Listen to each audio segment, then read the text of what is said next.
Hare Krishna Prabhu, please accept my humble obeisances. All glories to Srila Prabhupada. So I've got a pretty urgent title to this video. And it is really, it's really getting to be time. There are so many clues that it's about to be what Srila Prabhupada predicted, that things are going to change. And the reason I'm making this video is because I'm seeing that so many of my god siblings are out there in a very vulnerable position.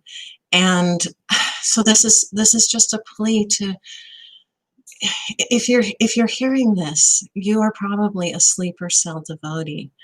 And we've kind of gone off track for at least I know from my own narrative that I had gone off track a little bit. My husband and I, we were buying a house and we had a mortgage, so we had to have a job, which meant that most of our time went into, just basically making ends meet. And although we maintain a little bit of connection with Krishna consciousness, I can honestly say our sadhana wasn't anything that we had wasn't very heartfelt. And then about 9 years ago, when we came to this situation in which Krishna arranged an incredible series of synchronicities so that I was able to fulfill my desire to, we'd be so alone in it. It's basically my husband and I taking care of cows. And although we did attract a few devotees to live in the neighborhood, they didn't want to take up the lifestyle. And now Krishna's making it very apparent that there's going to be a big change in the world. And I'm trying to speak as sincerely as possible. But I want you to know that just from a mundane perspective, my second house, which is speaking, has Rahu in it. And so I've never felt comfortable being able to say things, but I think the only way that I can speak is if I'm actually speaking from a transcendental position. And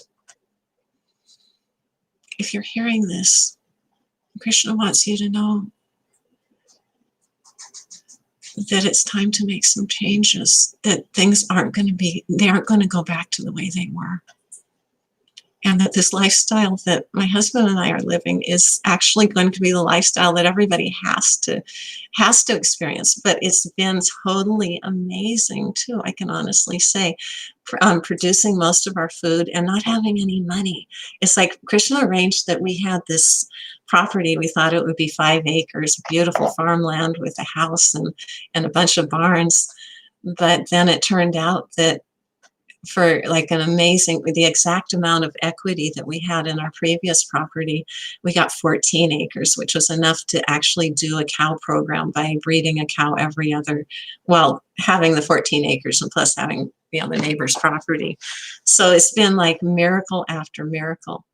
And we were very surprised when none of my god siblings seemed interested, almost embarrassed. People wouldn't even contribute for the cow protection program, although other devotees that were doing cow protection programs that are more like using cows as props for fundraisers were a lot more successful. And I didn't, because I was busy milking a cow and growing food and talking to the neighbors and all the different things that devotees do. I really didn't have time to do fundraising. So we had to learn a real lot about ingenuity.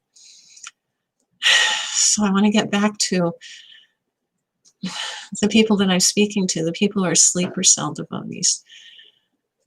When I was a new devotee with Bhakti and Alice, I would give anything for Srila Prabhupada to spread his message. I would do anything for him. And I remember getting up at 2 o'clock and, I wasn't humble enough to let them pour water on me if I didn't wake up. It happened once. And it was anyway, my false ego got in the way. But every day we were at the airport, maybe 8 or 10 hours on our feet. I was 18 years old, so it was okay. And I was talking to karmis who are, some of them very affluent. And I was like wondering, why aren't they just giving everything to Krishna?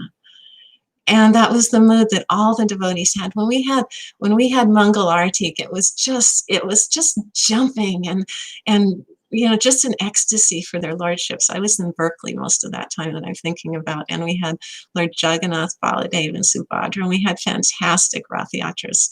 Those were the days. And now it's different. I think because most of my god siblings didn't take up the lifestyle that Srila Prabhupada insisted on, and now, because they've got this other lifestyle, they're afraid of losing it. And so when they hear somebody like myself saying, wake up, there's an emergency here, we have a crisis on our hands. When people see that, they just ignore it. That's called ignorance. That's not what devotees are supposed to do. I mean, most of the devotees, the sleeper cells that I'm thinking of, are probably a little older than me, because I joined in 1976 when I was 18 years old, and I got initiated in February of 1977. So I'm one of the younger, fully initiated while Srila Prabhupada was on the planet. I do consider people who are initiated by Srila Prabhupada later to also be his disciples. And I consider anybody else who considers themselves to be, if they consider that Srila Prabhupada is taking them back to Godhead, then they are disciples of Srila Prabhupada. And so you are my God siblings. And this is my plea to you.